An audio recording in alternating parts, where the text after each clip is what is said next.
Brenda Berkman's name was a lightning rod. Every male firefighter hated her. Didn't dislike her, hated her. My name is Brenda Berkman. I'm a retired New York City Fire Department captain. I was the subject of a documentary called Taking the Heat.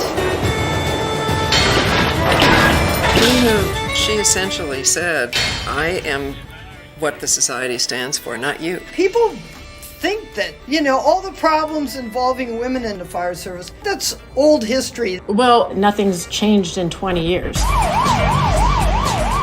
It's not just about gender. There are challenges for racial minorities in the U.S. Fire Service as well. In fact, in the 2021 U.S. Census, found that over 82% of professional firefighters are white, and almost 96% are male. Beyond the egregious numbers that we have in the fire service for women and people of color and recruitment and the lack of facilities, we still need to talk about the harassment that goes on in the firehouse.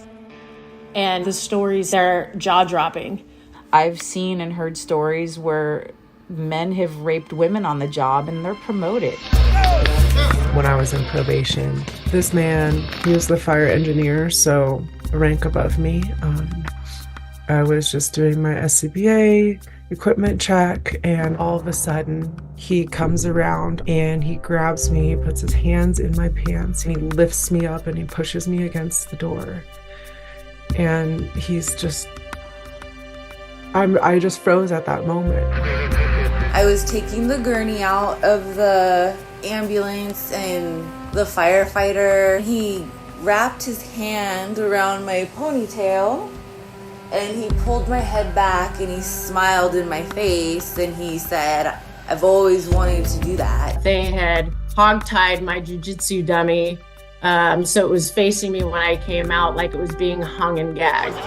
He's going in the parking lot right there. The fire service is about being part of a team. And these numbers are so small that most likely you'll be the only woman on the team, and in some places you'll be the only person of color on a team. And what happens if that team doesn't have your back? I've had times where I wanted to come home and cry and curl up like a baby because of the issues that I experienced in the fire service. There's been a lot of damage done to African-American firefighters.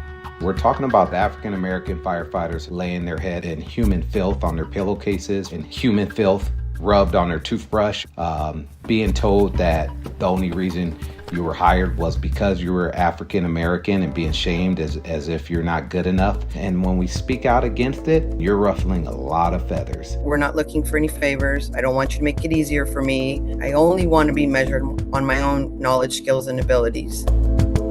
I was in the Marines and I was running circles around these men. And so in the fire academy, I was ranked first out of 25 men and women.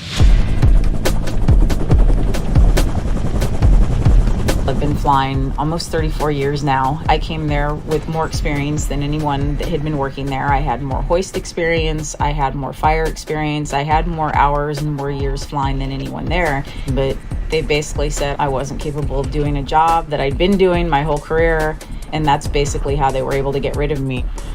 I don't think I've ever gotten over it. When I took the test for battalion chief, there was 9 positions available. We're the only 2 women on the list. We got number 1, number 8, but the chief told us he was skipping the both of us.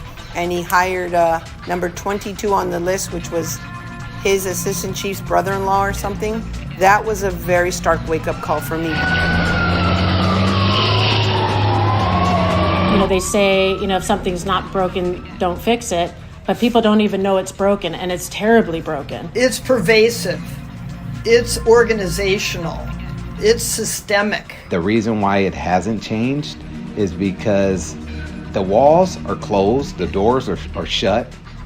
They don't allow too many city officials inside the station to actually see what goes on. And the only accountability comes when the public knows about it. And the only way that that's going to happen is if they see it in the media, because the public needs to know that this kind of behavior did not end in the 1970s or the 1980s or even the 1990s or 2000. No, it goes on today.